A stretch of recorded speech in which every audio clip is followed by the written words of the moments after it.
So, Petra. We're good. All right, we're live. Hello, everybody. Hello, world out there. So I'm so glad you all can join us again for the Practices of Hope reading series. This is our third reading, and I'm delighted that we once again have a wonderful field of people here in front of us. DJ Lee is my co-editor, and DJ is also our tech queen. So she will be looking after the YouTube live screen.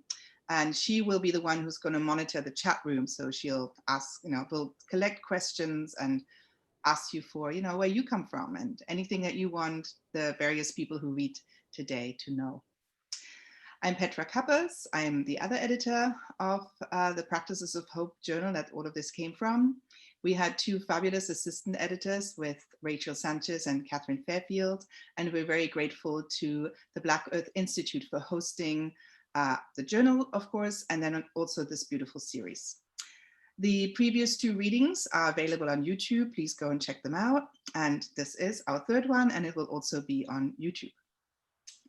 So I come to you from Odawa territory, from up north Michigan. Those of you from Michigan know the hand, and I'm here.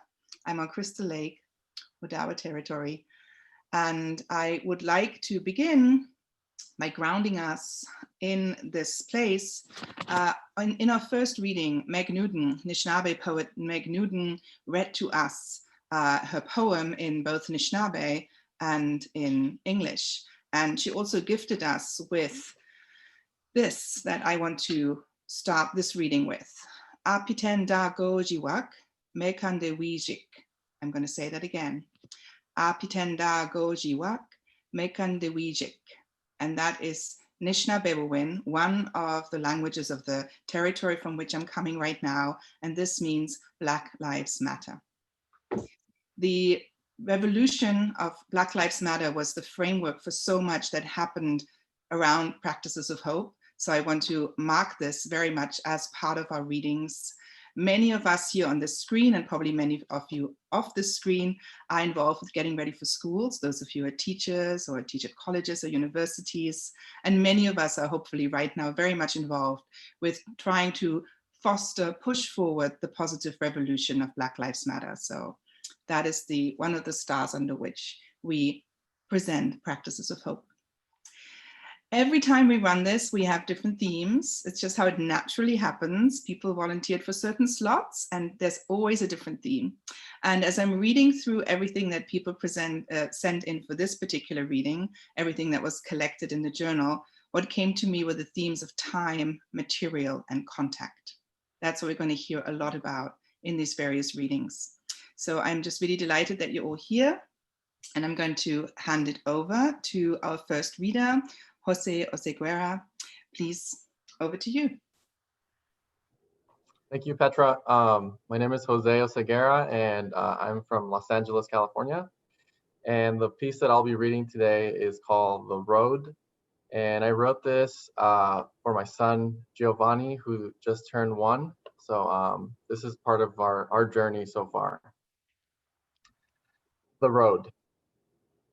You're not the shoes, the skin or the sole, the toes, the metatarsals or cuneiforms, or any bone, muscle, or sinew in the foot.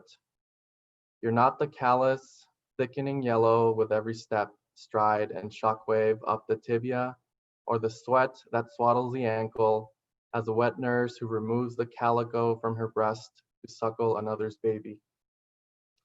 You're not the legs, the splints that tingle down the shins and calves like a line of ants on a flower's calyx, or wanderlust, or any impulse or motion that propels or compels someone to go from the beginning to the end.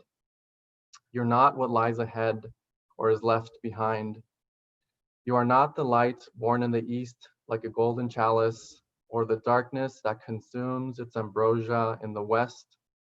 You're not the sun that follows the walker as the leashed dog, or the moon that hides in the dark like a cat, only to reveal itself flat and empty like a famine on a plate, white chipped porcelain in the sky.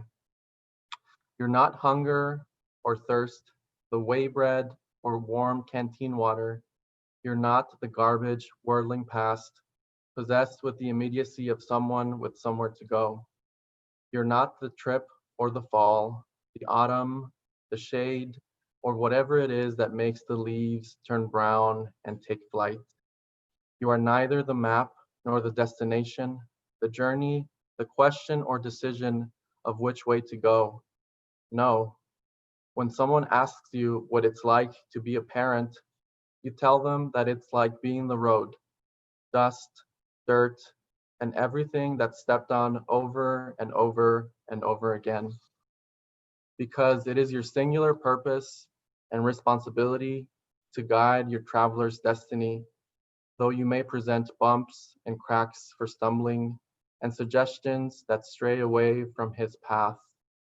It's a destination whose completion is bluntly wedged in clay, a cuneiform written in motion and gravity.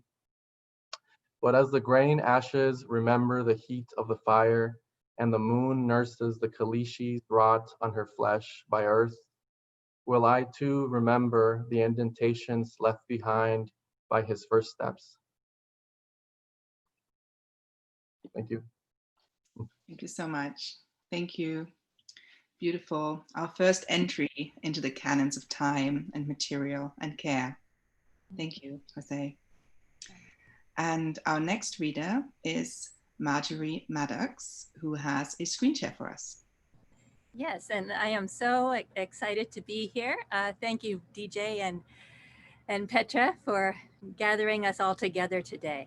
So a number of years ago, my daughter and I, my artist daughter and I, took a road trip from central Pennsylvania, Williamsport, Pennsylvania, down to Baltimore, Maryland, specifically to see an exhibit at the American Visionary Art Museum, just a fabulous, one-of-a-kind museum.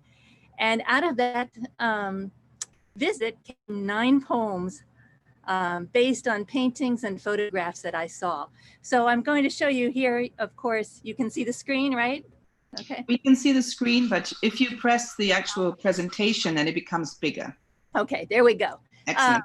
So there is the poem by itself, but now you'll see the inspiration with it. And I think it's really crucial that you see this amazing painting by Greg Mort.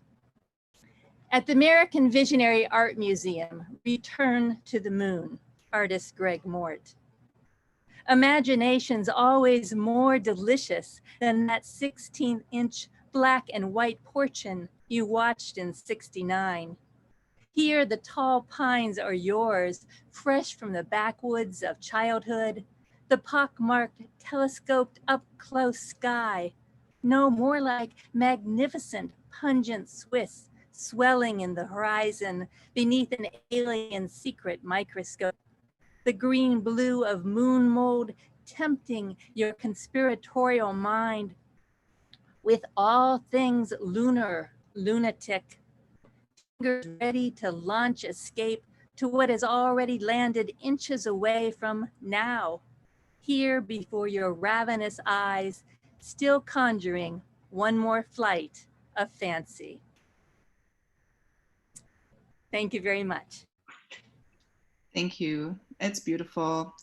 I love ekphrastic work, and it's so exciting about what language can do in conjunction with a painting, how it can bring out these multiple nuances. So thank you so much for bringing ekphrasis to us this way. Much appreciated. And our next reader is Vikram Ramakrishnan. Okay, I'm going to hand that over to you. Great. Thank you so much, DJ and Petra. Everyone, I'm Vikram Ramakrishnan. I'm usually based out of New York, but I'm in Philly at the moment. My piece is titled A Crack in the Ground That Went to the Other Side of the Earth. And I wrote this during a time when I was really interested in exploring the idea of people kind of working together to solve problems. And that's where the idea came from. So I'll start it. One time, Appa said the planet broke in half, and I looked down at the jagged line in the dirt and he was pointing at, and I agreed, yeah, that's a crack. But do you think that goes all the way to the other side? He nodded in a sage way and poked at it with a stick before he got on his knees and stuck a coin in there, but it wouldn't go in. A month later, the coin did go in. On my birthday, a pencil, and on New Year's, we wedged a carom striker in before he shook his head real slow. Not good, he said. He would come and check on the fracture a few times every day, and I started thinking this was the only thing that made him happy since Amma disappeared. He made us look for knickknacks and trinkets that we would edge into the crack, and then when I asked him if we were making it bigger, he kind of barked at me and said, no, it's happening on its own.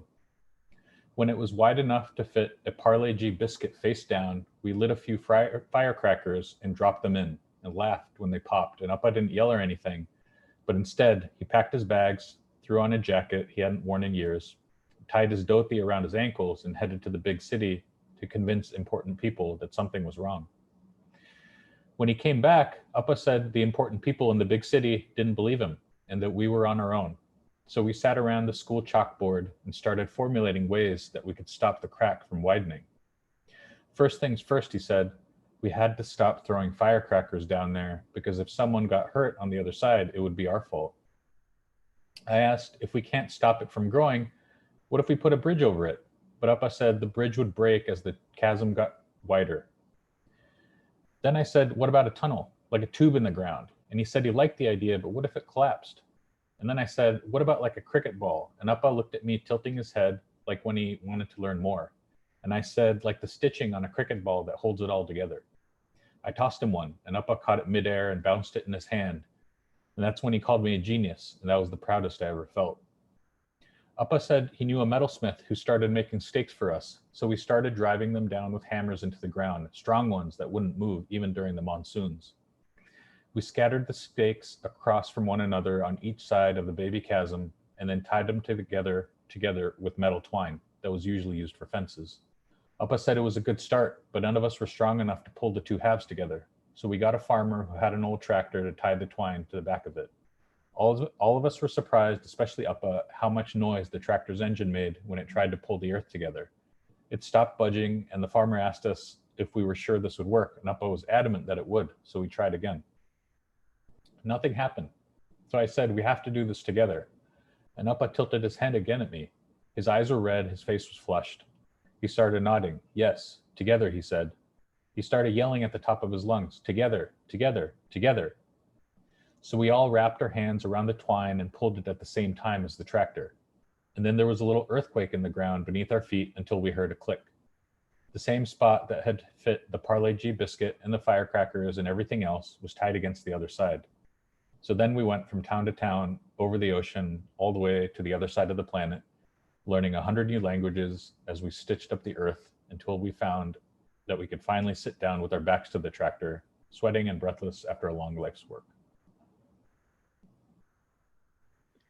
Thank you for this beautiful story. Thanks. Thank you.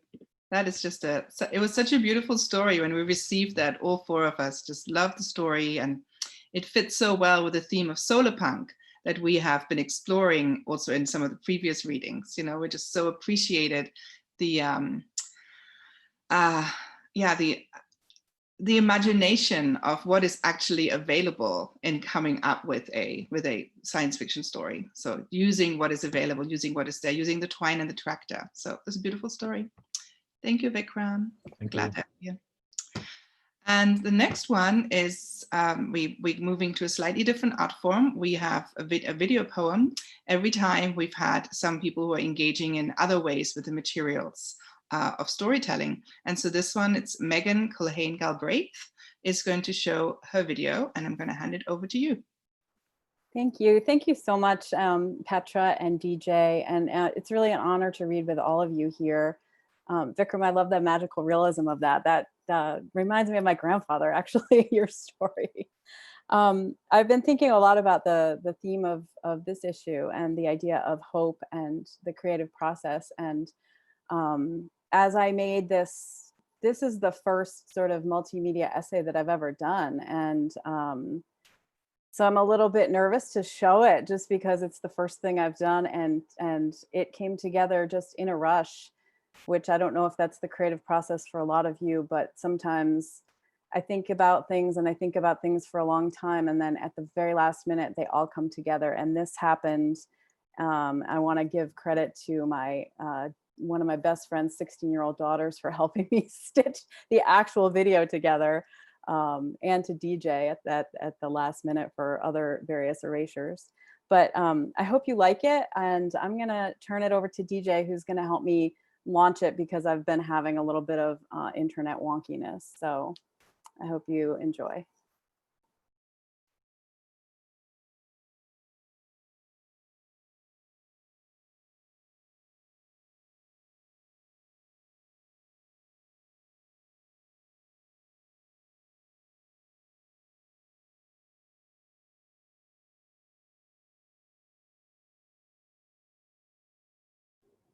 Tell me if you can hear it. A lover's discourse. 1. Men say to me, "You're beautiful." They say, "Good morning." They say, "How was your day?" They say, "I think you might be too smart for me." They say, "No offense, I don't want to fuck you, but you're intelligent, so let's be friends." They send me emoji roses, kissy faces, and hearts. They seem terrified to meet in person. They ask to see parts of my body, so I show them my face, my delicate wrists, my creamy thighs. I am more than the sum of my parts, I say. They seem unable to consider this. 2. The dating app says it's designed to be erased. Some say online dating is a numbers game rather than a test of persistence or simply not losing hope. 3. The mythological kitsune fox can grow up to 9 tails, representing wisdom gathered over many years. A kitsune is a cunning shapeshifter, elusive and prone to disappearance. They can take human form or appear as second moons in the night sky. The word kitsune means fox in Japanese. It also means listen. At 52, I've been trying to listen to myself more. 4. I think about the ways we erase ourselves in pursuit of finding love in the ether, seeking fox or vixen, seeking true connection, seeking a spark. By rehearsing our life stories as elevator pitches within the liminal space of texts that begin in ellipses and end in ghosting. Bent low over this chalk drawing, I exhale and erase a portion of the kitsune's face. Love is fragile and fleeting as breath. I am nervous, so I smoke a cigarette, erasing years off my life. 5. I decide to give love 9 chances.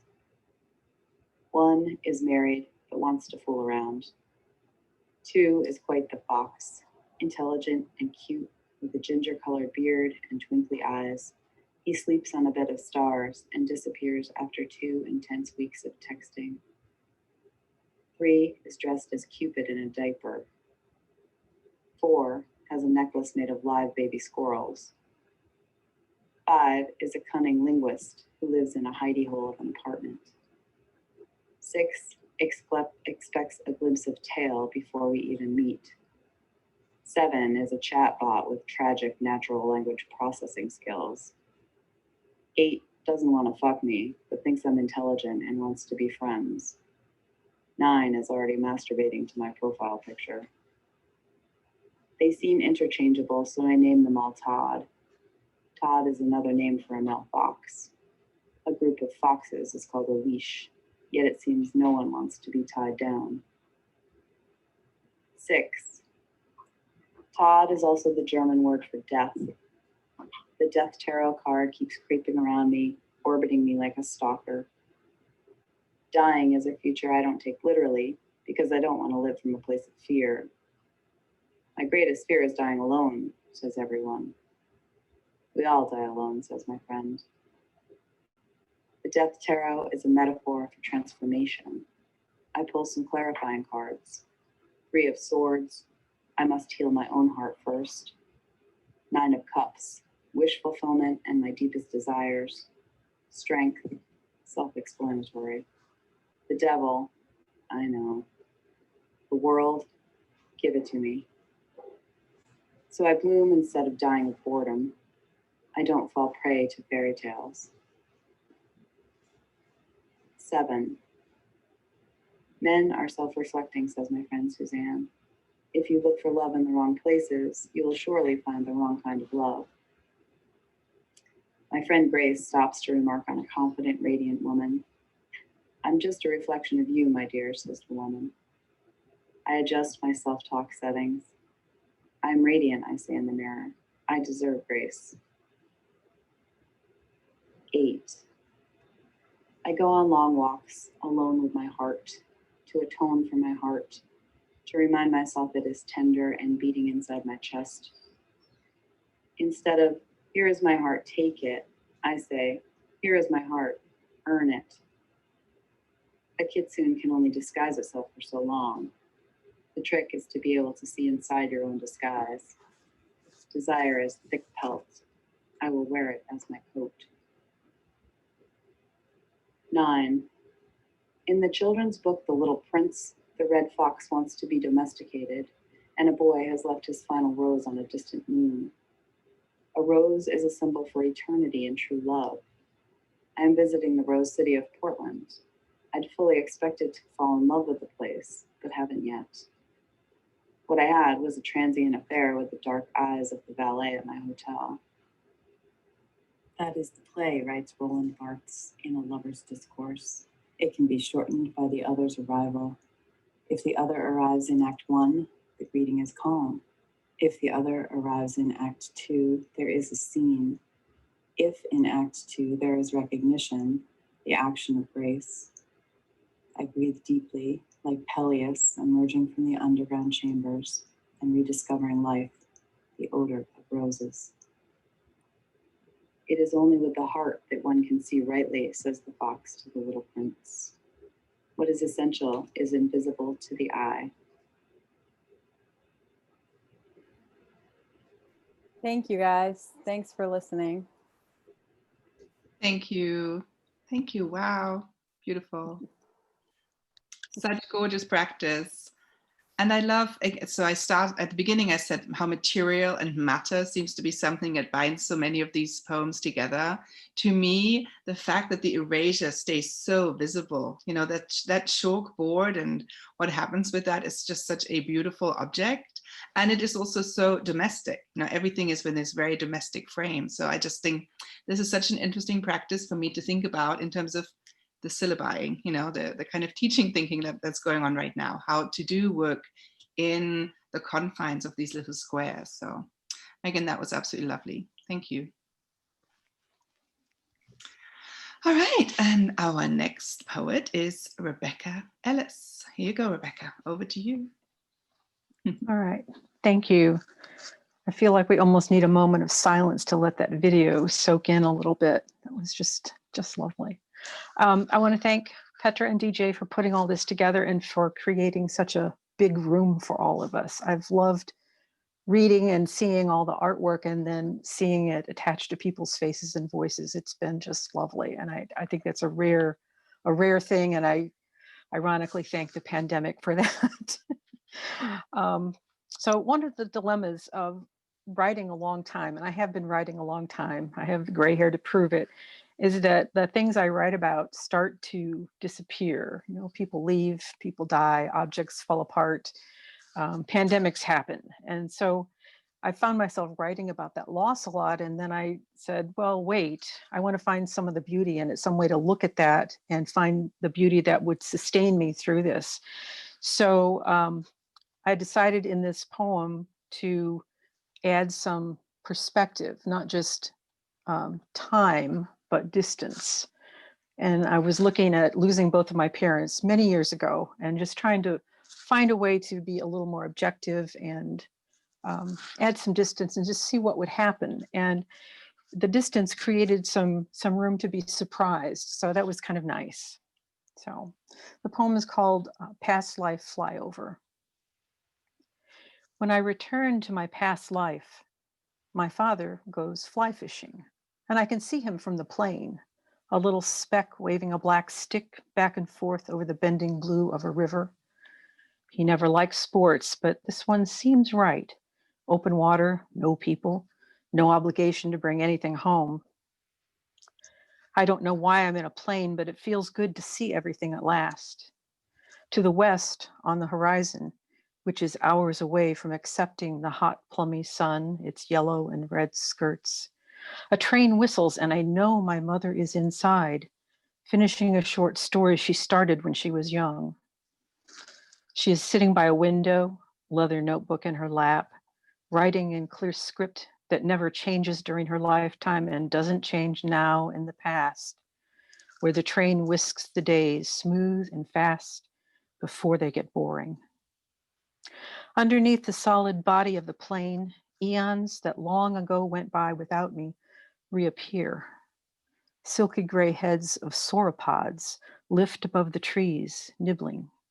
A pterodactyl floats almost level with the plane and nearly as wide. It circles and disappears, circles again, and membranes of its canvas-like wings, vast and translucent, the tea-stained brown catching the sun. We fly easily, side by side, having yet such a long way to go.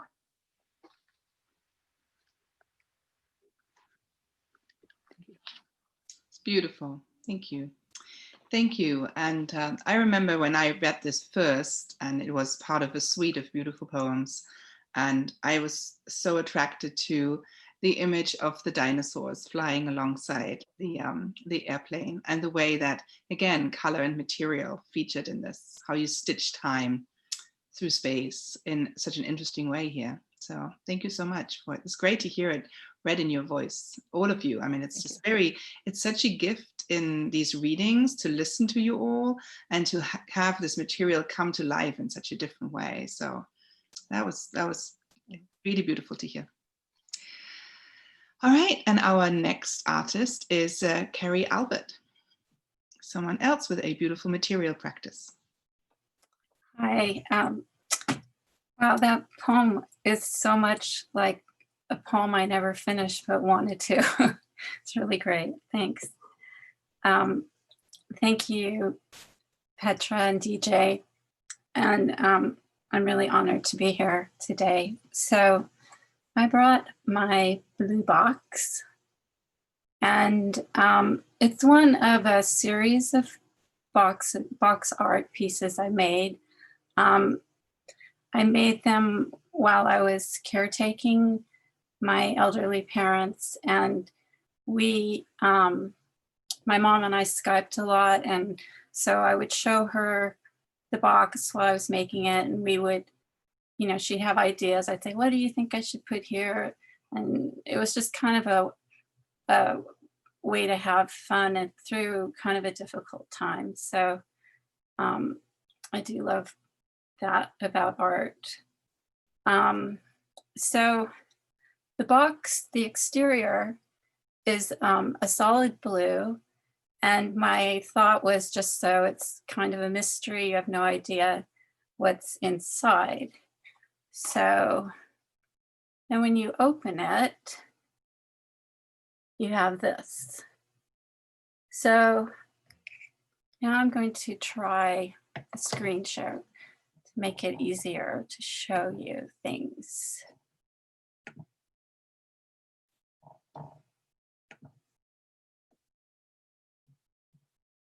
Are we up? Okay, cool. So the egg came first. I made it out of air dry clay. And then the serpent was born. And then as I was working along, the story came to me. So I'm always really happy when art and words come together, because I do both. And so I always feel like, oh, I should be working on writing when I'm doing art, and I feel when I'm doing art, I should be writing. So that was a happy thing about this piece. And the only other thing I'd like to mention is that the albizia tree was something that I used to climb as a girl. And usually in my writing, there's always pieces of my life, even if it's the piece itself is fiction, My mother had an albizia tree outside her window at the memory care, and I have an albizia tree out back here. So I guess I'll just read the story now. The clay egg just fits inside a blue box. My gift to Anna and her baby Beau, his eyes blinking wonder. Mama already teaches him languages, including the silent shapes of fingers. His curious hands soon open the box. The egg has cracked, and a serpent inside, remnant of old mind, is charmed to life by the boy who hides him in the grasses under the albizia, the spirit tree I often climbed up to the roof of my mother's house. I find the snake and place him back into the box. He becomes art again, yet wanting fresh air and a child's laughter. Thank you. Thank you so much. Thank you. Can you unshare? Yeah, that's okay. See, stop, share. Right, that's it. That's it. There you go. Thank you. This is all brand new to me. Oh, it's all great. This was great. And yeah, lovely. And to me, what I find very interesting is this moment of the wildness, both bursting out, coming back in, and bursting out again. That seems such an interesting tension in the miniature art practices. And here once again we see how interesting it is to have a poem and the artwork side by side, right? Because the two have interesting, complicated, and complicating meanings. Seems to me that there's something really intriguing about. Yeah. The snake trying to escape, the snake coming back in, and here we have this material of the clay snake. It's beautiful, gorgeous practices, and I'm really looking forward to speaking about some of those connections between so many of our readers here later in the Q&A. And we also encourage, and at this point I also mention again that we encourage people to write questions into the video stream, so into the YouTube live stream. DJ, who is doing our tech, is monitoring all of this and will feed those questions to the panel afterwards. So please feel free to put any questions you have into the YouTube live stream commentary. Okay, and now we're going to our next person, who is James B. Wells. Over to you, James. Hi, everyone. I'm coming to you from Lexington, Kentucky, horse capital of the world. First of all, I want to thank DJ and Petra and others at the About Place Journal for giving me this amazing opportunity. I'll keep my introduction very brief. Hopefully in just a few more semesters, I will not only be retiring as a professor of criminal justice and criminology from Eastern Kentucky University, but I will also be completing my MFA in creative writing at our university's Bluegrass Writing Studio. My MFA thesis is a memoir, and I'm going to be reading an excerpt from it tonight. If you want to know a little bit about my memoir, I'm going to share screen and share with you a flat copy or log line of it. Okay. And I'll let you just read that on your own while I briefly explain the photo. This photo is one of the last taken of our entire family. It was taken immediately after my father's United States Army retirement ceremony in late April 1965. My father's just 38, my mother's 37. My sister Kathleen is almost 15, my brother's 13, and that's me in the middle. I'm close to 9. Less than a month later, my father would volunteer to go back to Vietnam a second time as a civilian working with the U.S. Agency for International Development. So my reading to you this evening is what I plan to be my memoir's prologue. And before I start, I want to dedicate tonight's reading to Johnny Marie, one of the Longino girls you'll soon meet in this essay, who unexpectedly passed away last summer. Resurrecting my father and me. It had been a typical warm Georgia September day at Longino Elementary School until 2 silhouetted figures appeared at the classroom door and asked my 4th grade teacher, Mrs. Webb, to step into the hallway. Perhaps I took the opportunity to talk to my friend Gary while Mrs. Webb was distracted.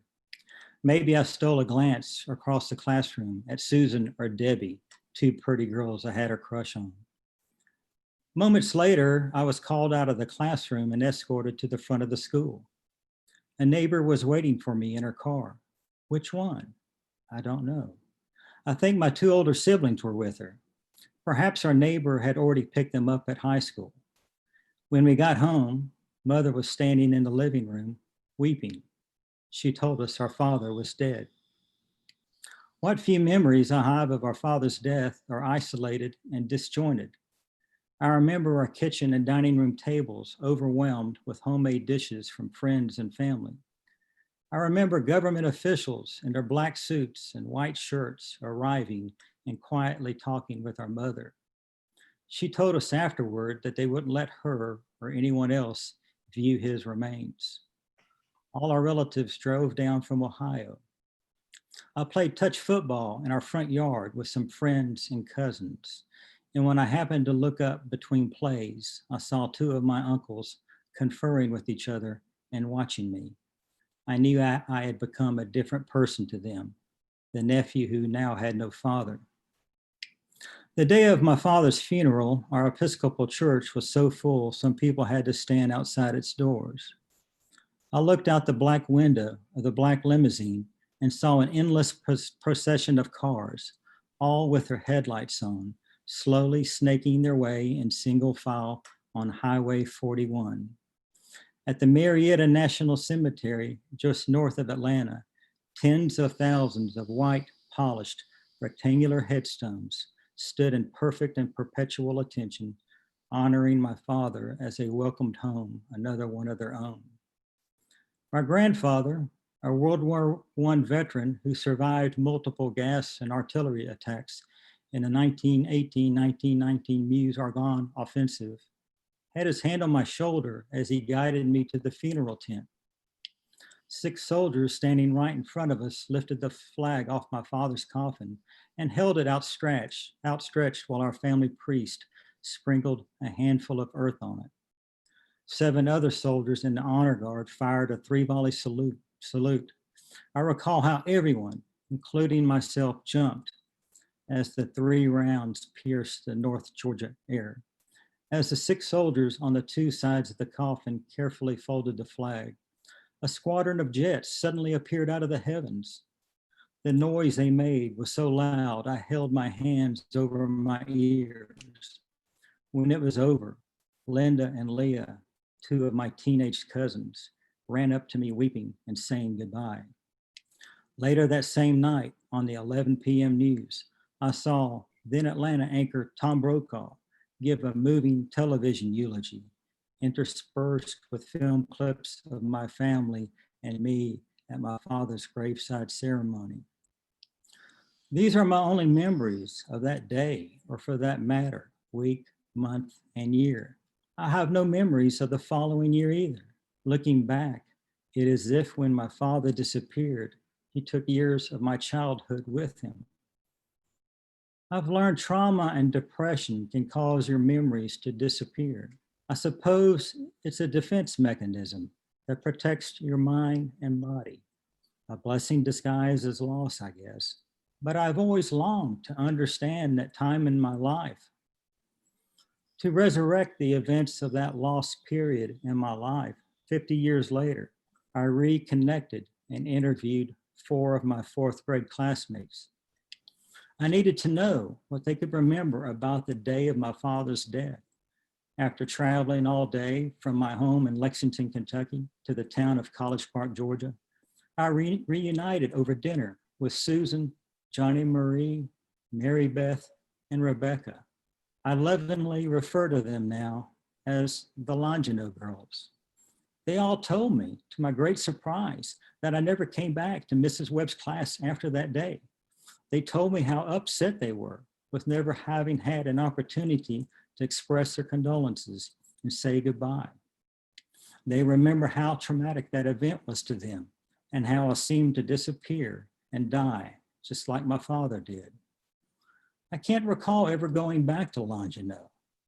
After my father's death, I went to a different school on the other side of Atlanta, but I'm not sure when that happened. To satisfy my curiosity, I requested my Longino transcripts. My assessments, test scores, and teacher comments from grades 1 to 4 are all there. Comments from the first grade to third grade include, Jamie did very good work in the first grade. He is a pleasure to have in the classroom. Jamie is a good student. Talks too much until he finds out you mean business. Is well liked by others.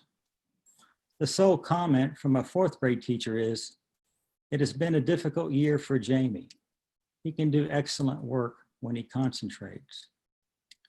The truth is that my school records indicate that I did come back to Longino and I did finish the fourth grade there.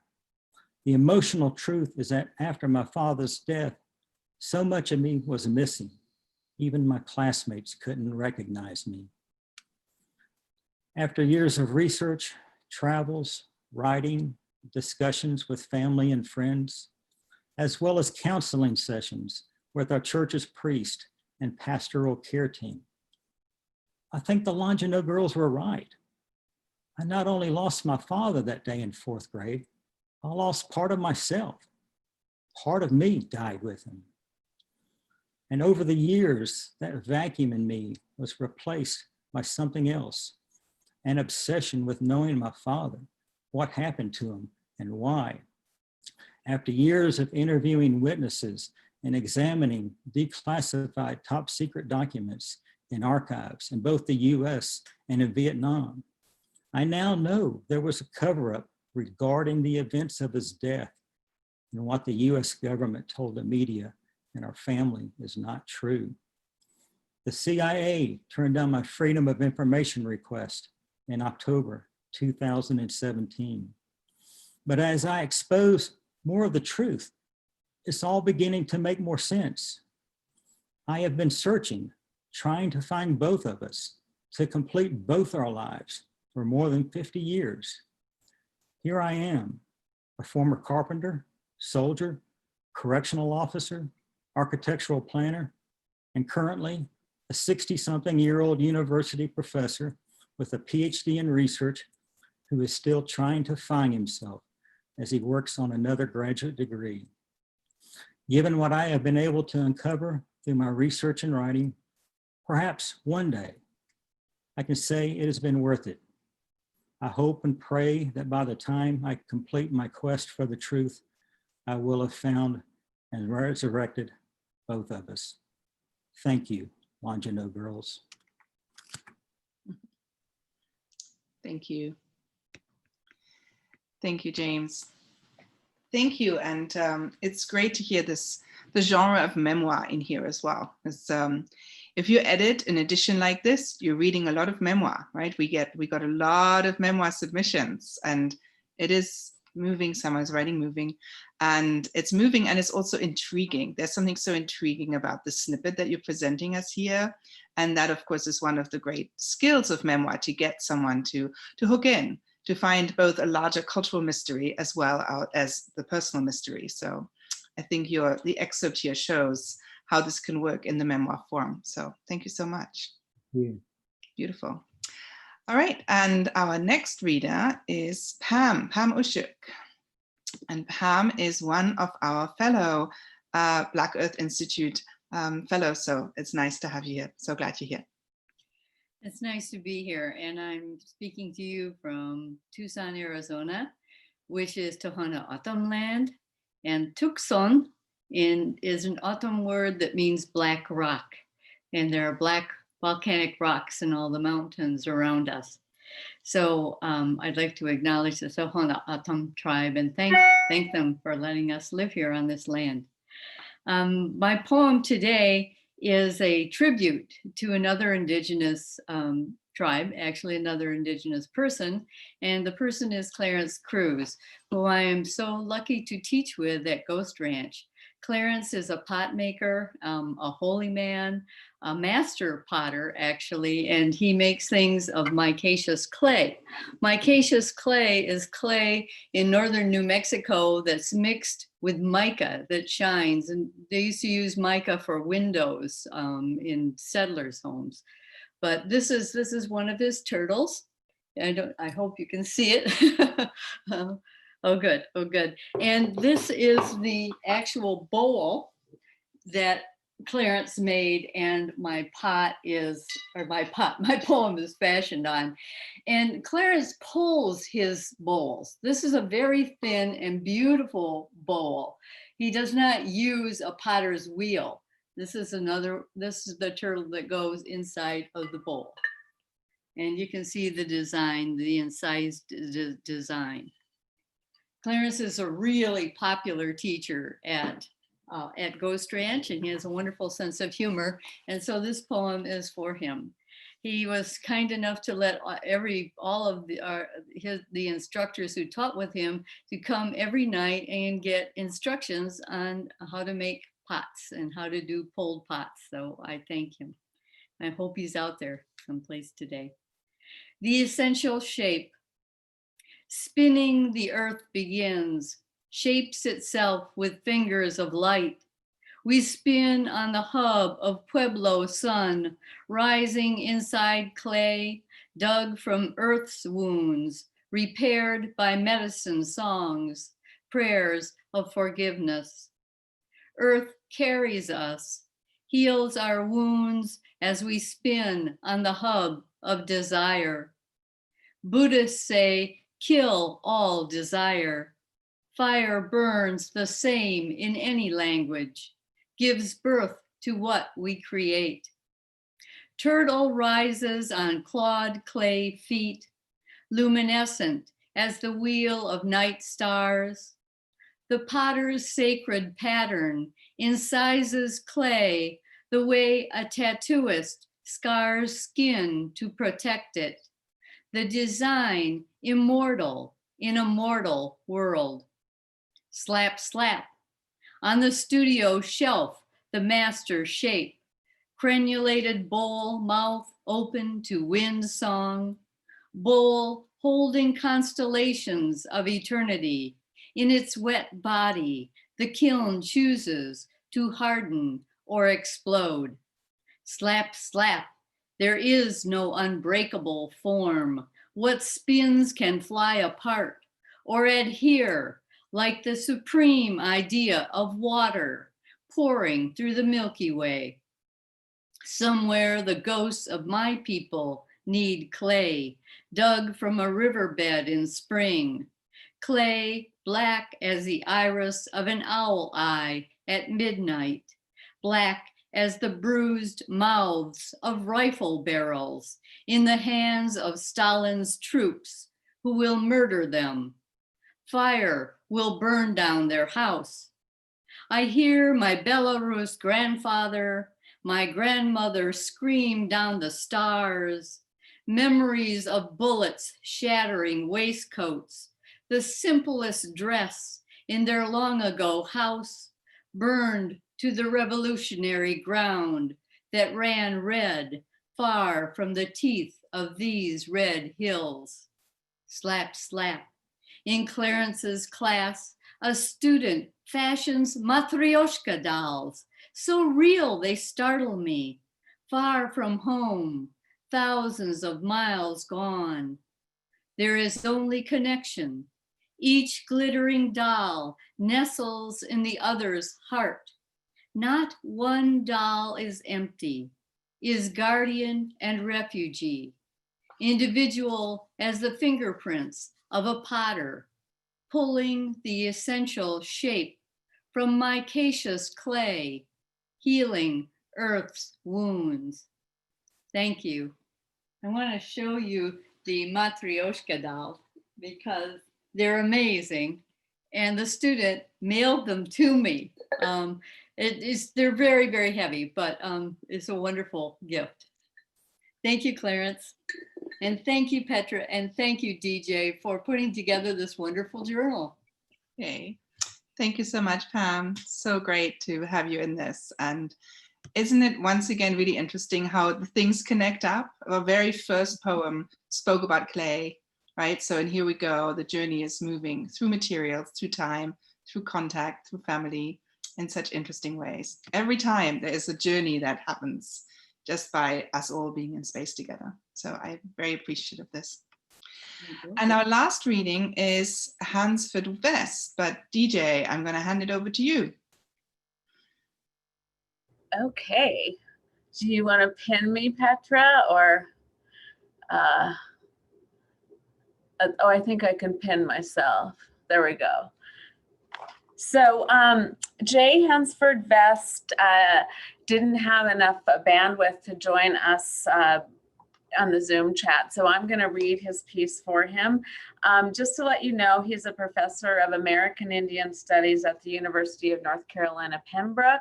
He's an enrolled member of the federally recognized Monacan Indian Nation, and he's also a direct descendant of the 17th century Pamunkey leader of Chanakanaw, who arrested Captain John Smith as a murder suspect in 1607. One of the real highlights I just want to say before I read his short piece of working on the journal was actually working with some of you guys on your pieces. Petra also worked with some of the authors and the artists, and that was one aspect of editing the journal that I just loved. So Jay and I started working on his piece called There Are Jaguars Along That Border. And over a conversation that lasted 6 or 8 months, we got to know one another and found that we had a lot of things in common. We had both lived in we both had connections in Missoula, Montana, in Seattle and Spokane and Yakima, Washington. We both are really interested in wilderness. He is probably one of the leading experts on indigenous wilderness. And I also work on wilderness. We both work on the concept of wilderness as well as the real wild places as scholars. And we're both oral historians. So it was just so wonderful to, get to know him and so many of you as we worked on these pieces. I feel like I have a whole new group of friends. So I just wanted to say that. And then I'm going to share a photo of Jay while I read. Let's see, right here. Can you guys see that or not? Yeah, we can see it, but you can make it a little bit larger maybe. Yeah, I tried. It's okay, we can see it. We can see it. Okay. Yeah, I don't necessarily want all my stuff in here to do and everything. Okay, anyway. Okay, so here's the piece. There are jaguars along that border. I was speaking with Arno, my Mexican friend, who had worked productively and lived peaceably for many years without costing any jobs in the United States. You build a wall and you block them off from critical habitat, and they're lost to their ancestral homelands, I said. It was my indigenous heritage talking. We call them panthers in Moniscane, and they inhabited the woods and hollows from the Gulf of Mexico to the Great Lakes to be enshrined as mascots in Pittsburgh and State College, as well as Charlotte and Jacksonville. In Moniscane, they had the power to shapeshift into an old hag and to make the terrifying cry of a wounded woman. Like St. Peter, one such creature judged all who came to the netherworld to determine their final destination in delight or misery, with their cries piercing the tender eardrums of the damned. They inhabited the Iroquoian mythology, who knew them in their stories too. Affirmed in sacred mythic narratives, the tribe was known as the Cat People or Erie. Likewise, with its terrifying cry, the panther was an avenging force in Cherokee mythology. We were sitting in a cafe in Yakima, Washington. It was my second season fighting wildfires with the Forest Service, and Arno was a colleague. So we had drifted to things that mattered to us and began sharing stories. Outside the window, there were barren, dry hills, grasslands that gave me mind of the southern border. And I had heard of these jaguars in my studies across the mountains through the rich, deep evergreen forests and into Seattle at UW, University of Washington. Prominent among the Cherokee, I continued, Kunati, the lucky hunter, sent his bad boys who had spoiled the hunt and also killed their mother, Selu, corn goddess, into a swamp where panthers stalked their prey, saying, "There are persons in these woods who will teach you. Go there and find them." The bad boys approached the swamp and came upon these spirits, nature persons, jaguars, from the side so that they were not seen. However, the panthers cried in their terrifyingly painful voices so that the boys ran, shuddering away, leaving the swamp without the revenge of Kunati and Selu. The Creator gave the panther the power to see in the dark, to telescope into the land of the dead, and to avenge the wrongdoing of the bad boys. Ever since, the boys have symbolized that which is evil in human behavior. Hence, in an indigenous union, we all wanted the panther back, inhabiting our ancient domains with its spirit powers, magic, and mythic force. Speaking of corn, as in Selu, it's the gift that feeds the world today, and it came from across that border before Europeans began stealing North America. Let there be jaguars along that border, free to gift North America with spirit power, magic, and mythic force. The wall will block them and close off their recovery forever, I said. We want them back, like the wolf in the north returned with its power to aid and assist our Pekingese Blackfeet friends. They say the gun that shoots a wolf will never shoot straight again. All my relations, declared my friend. There can be no wall if we are to have our relations returned to us. And I should mention that this is a photo of Jay and his son. And the thing that he told me about the photo is that they're both very, very tall. And you can see they almost reach the top of the tree. So thank you so much, Jay, when you are able to watch this for this beautiful piece. Yay. Thank you, Jay. I hope you will see this. This is such a beautiful ending to our reading. Let there be jaguars along the border. Let there be no border wall. Let there be no walls. That is a really great way of ending what we've been creating together. And Ham wrote earlier in the chat that one of the things that binds so much of this is Earth and its beings. An Earth that is not disrupted and an Earth that is open for us to be together. I think that is something that I'm taking away from this reading. So very moving, beautiful work. And DJ is going to moderate our Q&A. So I'm going to hand this over to you. And thank you once again, everybody, for fabulous work and for reading beautifully and creating this web around our Earth. So I don't see any questions yet. It might take people a few minutes to, you know, come up with it. They're just very wowed. I'll send you guys all the comments later, but they're all very wowed. Do any of you guys have questions for one another?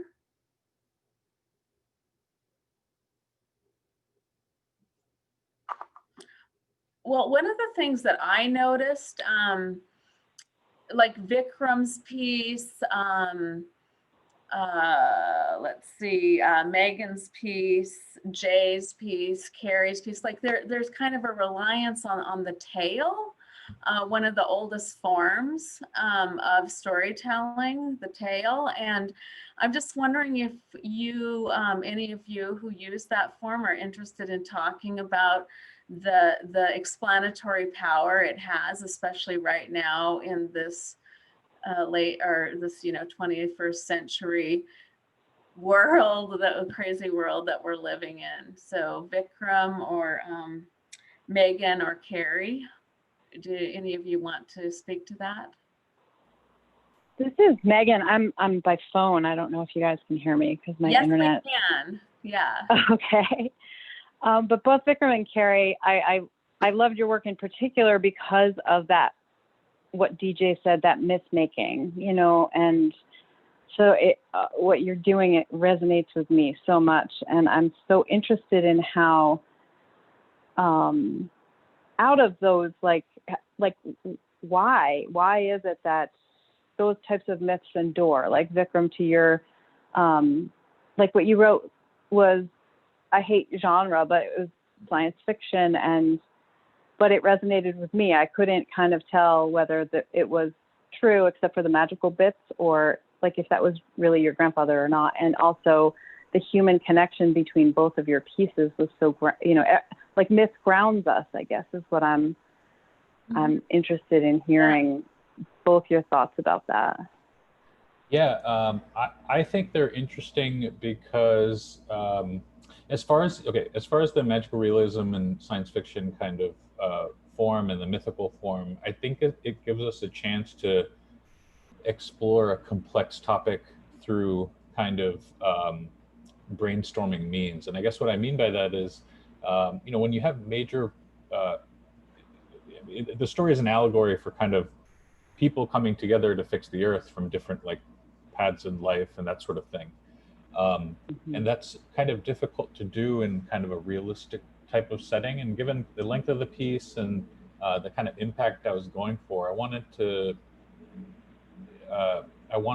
figure out a way that would kind of highlight what the core of the experience of coming together is like, in order to make that change. But that's what I think myth and magical realism and sci-fi can do, and that's I do like the genres because of that. Yeah, I loved it. It was, and same with yours, Carrie. I work with found objects also. Yours are not found, but I'm also currently doing a project that involves boxes. And I was so delighted to see yours and how you opened it up for us and how you made those pieces, especially like the snake is one of the, back to the Garden of Eden, right? The snake has many has many forms and so I'd love to hear more about what you do and your process. Well, I think I've been interested forever in the creation myths, not just the biblical one, but from other cultures. And so I think now we get to make our own myths. So, that's what I always wondered about these creation myths is how did they know this stuff? But you can actually just know it, right? You just make it up. But, yeah. And then I like the idea of, I think the serpent not being a bad thing, it's actually good. I think the poor serpent has got a bad rap, but it's interesting with both of your work. It brought different memories for me. The one about going to the opposite side of the earth. There was a children's book. I think her name was Lifton. But it was just a story I really loved when I was a child about this dog that dug his way all the way to the other side of the earth. And then I think I totally love what you did with your movie. It really brings the piece to life when it actually can move like that. So that's really cool that you're going to be doing more of that. But yeah, definitely would love to know more about what you're doing with boxes. Trying to tame one. Yeah, boxes Good and luck with boxes. that. Yeah, someone wrote in, the writing inside of the box was like a blanket covering the snake inside when the lid is closed, something I thought of while you were reading. Love that. Yeah, and Carrie, a lot of people responded to your serpent in the box. I was also thinking of William Blake. It just reminded me. Mark Arthur, who has an amazing piece, art piece, drama. Petra can maybe tell more about it. He or they have a question for kind of throwing out to the group. Thinking about the theme of practices of hope, how does the practice of writing keep you hopeful? Do you write every day? So maybe Jose or Pam, Marjorie, Rebecca, or James. If Jose, you want to answer that? Sure, I'll take a crack at it.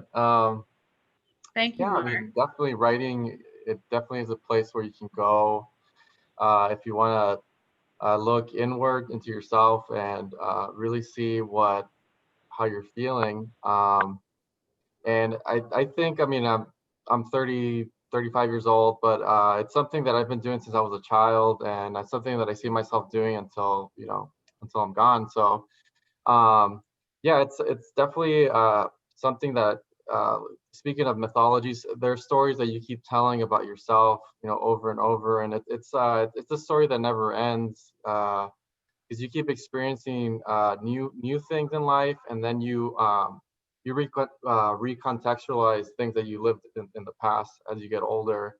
And so, speaking of my son, there are things that I view now that I didn't see before, and the sacrifices my parents made for me, and different things like that. So yeah, definitely writing is a space that is unending, that you can always visit, and especially in times like these that we're going through a lot of change, a lot of good change, a lot of growing pains, and there are things that we're going to keep writing about, for decades and years to come. So yeah, it's definitely, writing is definitely a place you can go to find hope. Absolutely, I think so too. I do write every day, almost every day, either prose or poetry, but writing is one way to find your way through any disaster. And I love what Joy Harjo said. We must change slaughter into food, because we live in very tough times right now, and to make sense of this pandemic and some of the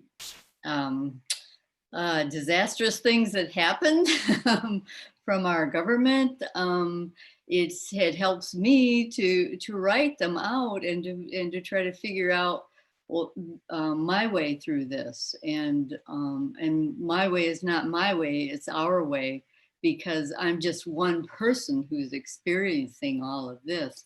It's the way that I made it through stage 3 ovarian cancer, was to write my way through it. I wrote every day, even if it was horrible what I was writing. It helps me to hold on to hope, and it generates hope for me to write.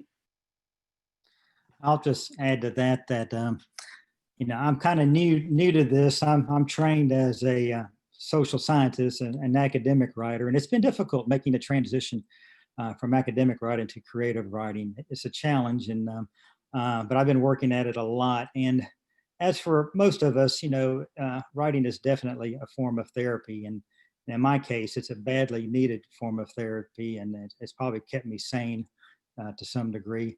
And what I think I like best about my writing is the things I uncover, I think people can also share as they uncover things about their past or secrets within their family and such. And I think it gives them hope in terms of how to turn that around and make it good, and instead of getting depressed about something, become optimistic about it. And I just think that's a vital element. And as you saw in my flap copy, some things we may never know. There are secrets that may never be uncovered, but hopefully, as a result of my writing, people can develop a sense of comfort and sanity with being okay with those secrets that may never be uncovered. Thank I, you. I so think much. Oh, go ahead. Oh, Marjorie, did I was just, we have another? Oh, go ahead. You'll you answer that, and then we have another kind of question that someone threw out to the group. So you go for that, and we'll ask Rebecca and Megan to respond to the next one. So go ahead. okay, I will just chime in here.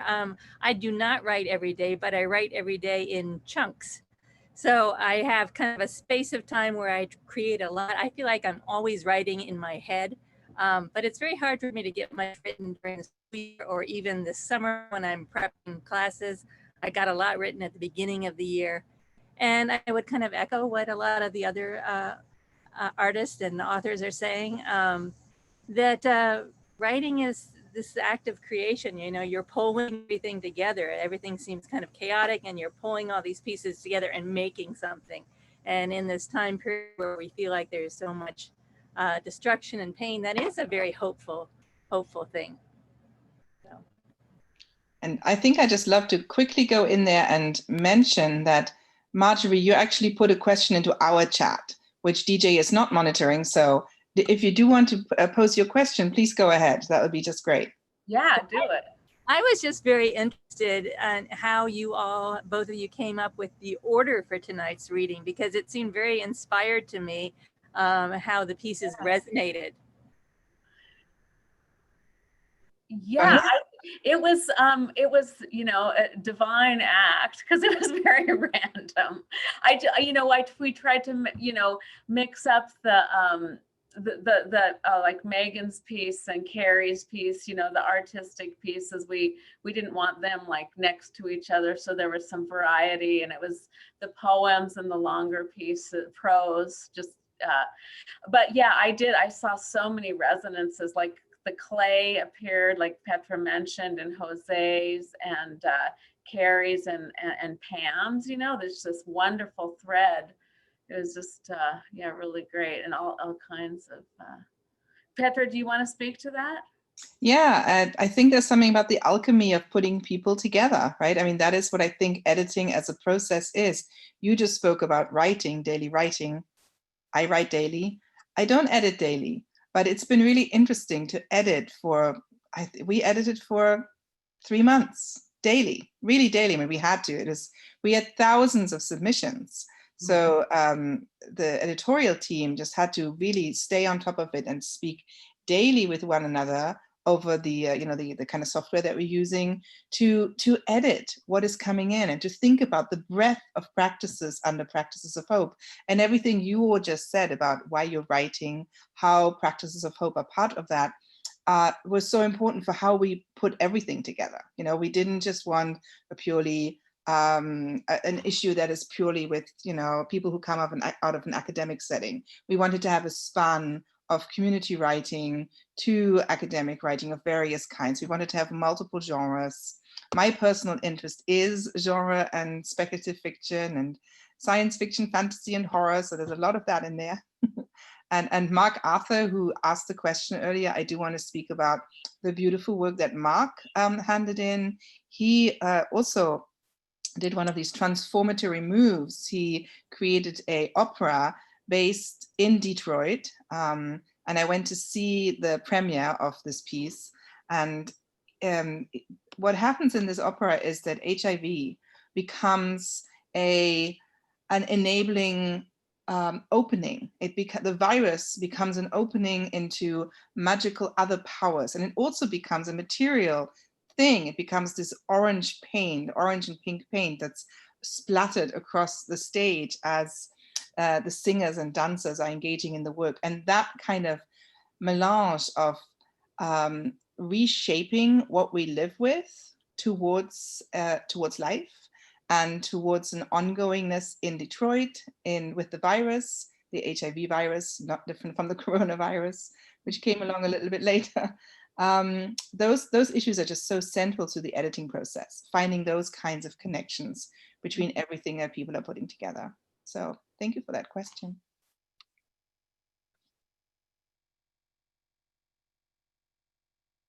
DJ, you're muted. Okay. Yeah, I muted myself. That actually leads into a question asked by Stephanie Height, who is Petra's wife. Great question, Stephanie. And I'll ask it to Rebecca and Megan, and then anyone else who wants to answer. How has the pandemic space-time shaped or changed your creative practices? Wow, I would say, ironically, it has enlarged mine because of events like this. And I've been able to go to a couple of craft sessions and workshops that I would never have been able to afford to travel to in person. So it has opened up worlds to me. And that is probably the only good thing I can say about it. But it's incredible to have like an evening like this. I've read or looked at all your pieces before we did this, but hearing them and seeing them all at once, I'm now filled with images of this big black crack in the earth, or a missing piece of someone in 4th grade, or someone's shoes, or a pot. And, and those images will kind of walk away with me, and I'll be thinking of how all our creative processes are different. And that sort of a compressed creative experience wasn't something I would have had access to apart from a gathering like this. So it's a beautiful curated event. It's been lovely. Yeah, I agree. This is Megan. And thank you for that question, because at first I was, I think like all of us, devastated. I couldn't read. I couldn't, which is like tragic for me. I'm watching Will Ferrell movies, which are not tragic. They're hilarious. But right. I was like, this is all I can do. This is all I'm going to contribute. And ironically, I'm not trying to toot my own horn, but I thought, okay, well, I was just at this point where I was sending out my manuscript to places thinking, this is it. Like, this is my last chance to get my voice out there. Like, if this one book, it's my first book, if it doesn't happen, then I guess I'm putting it in a drawer. And so I began sending it out, and lo and behold, I have my first book, and I did it in a pandemic. And so I'm able to now start my next book. And that to me I'm so grateful for that. I'm grateful for the work that I have to do toward the book itself, because it gives me a purpose for getting up in the morning, at a time when sometimes it was hard to get out of bed. And then I think the idea of play that I use in my visual art has really given me a place where I can go and not feel like I have to make something, in air quotes, but things get made. And the fun, like I was just posing a bunch of dolls that my friend Elizabeth gave to me that were her mother's, that were given to her mother once she was sick in the hospital with polio for an entire year. And so I started pulling these dolls out of the packages that they came in, and they have no eyes in their head, and some of them don't have heads at all. And I just started photographing them, and I was like, just looking at the beauty of these things and the relics of another pandemic, another epidemic, and just thinking about and all of the work that's been happening here. Look at the beauty that can come out of really great tragedy. And so that's what gives me hope, is that artists continue to create forms of beauty out of terrible things. And I'm really grateful to be here with all you guys to hear the beauty that you've created. So I wish I could say this and see your faces, but I have the stupid internet connection. I'm so glad you were able to be with us like this, and thank you. And this actually is a beautiful way to to close our session, DJ, because well, you just mentioned so many congratulations on your book. And Thank our you. next session, which is on the 11th of September, quite the date. DJ and I both had books that came out in March. So, oh my, right at the beginning of the pandemic. So none of us had readings in bookstores, all the usual stuff, all the book tours, that didn't happen. So we've gathered friends of ours who also had books come out right now. And we are going to be reading in the September reading. Yeah. Can't wait. I can't wait. The only way we're going to read. So it'll be an editors and friends reading, and I'm very glad that we'll be celebrating our writing that way, because yes, as Megan, as you just showed, there is so much in this work that we're putting out there into the world, and it's just such a delight to be part of a writer's world, and that's what we're creating here, right? This is a writer's world. This is how we are writing our worlds together. DJ, do you want to give us some closing remarks? Yeah, I just want to thank you, Petra, actually. I did want to thank Pam, because Pam is in our cohort with Black Earth Institute, and she edited the first journal and of our cohort and was this wonderful example to us. And Petra and I came along afterwards. But Petra has been like an amazing, we didn't even know each other when we started doing this, and now I consider her one of my besties. It's just like, she's like an amazing being. So I just want to thank you, Petra, and everyone. Yeah, it's been so wonderful. And I think you too. This is actually the greatest gift of this whole process, is getting to know DJ and making these connections. I'm writing blurbs for 2 people who had their books accepted during this process. There is this ongoing writer's world. It's just magical. Yeah. So thank you, everybody. And thank you, everybody, for your comments, all the people who were watching us, and thank you for your comments. I'll send them along to the readers. So, okay. Beautiful. Bye. Thank you. Bye. Thanks all. Bye-bye. Thank you, everyone. Thank you. Take care.